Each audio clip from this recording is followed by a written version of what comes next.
Ladies and gentlemen, let's cut through the noise. What we're witnessing between Israel and Iran isn't a clash of nations, it's the dying gasp of an empire. Operation Rising Lion wasn't some bold Israeli maneuver. It was a US-enabled decapitation strike, planned with American satellites and Mossad rats chewing through Iran's defenses for months. They took out commanders like Salami and Bagheri, vaporized nuclear scientists in their homes, all while Trump waved his hands saying, "Not us." But here's the truth. Washington greenlit this. They wanted to test Iran's limits to see if the resistance axis would crumble. Iran's response? Operation True Promise 3.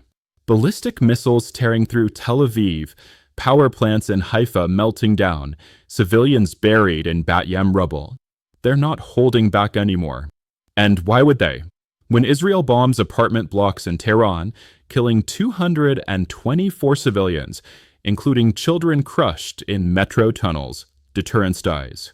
Iran's playing a brutal calculus now: punish Israel without dragging in the US directly. Those hypersonic missiles piercing Iron Dome? That's Iran screaming, "We can reach you anywhere." But the real poison is in the propaganda. Western media calls Israeli strikes preemptive while framing Iran's retaliation as aggression. They vary the body count: 224 Iranian dead versus 14 Israelis, and parrot lines about nuclear threats with zero proof. Remember Hillary Clinton vowing to obliterate Iran? Or the Oman talks that were just a trap to lull Tehran into complacency? This is the empire's playbook: diplomacy as deception, sanctions as siege warfare, and media as a weapon. Behind it all? Money. Lockheed Martin's stock surged 15% as bombs fell. UAE-funded think tanks like UANI pump out Iran nuke scare stories while their backers profit from Gulf oil deals. And Netanyahu?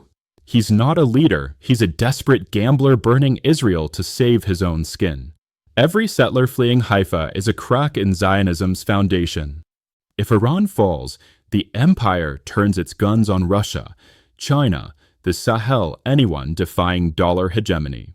But if Iran stands, it shatters the myth of Western invincibility. When Nigerian dockworkers block Israeli arms shipments and South Africans chant, "Free Palestine," that's the real resistance. This war isn't about nukes or borders. It's about whether the world remains a hunting ground for predators or fights back.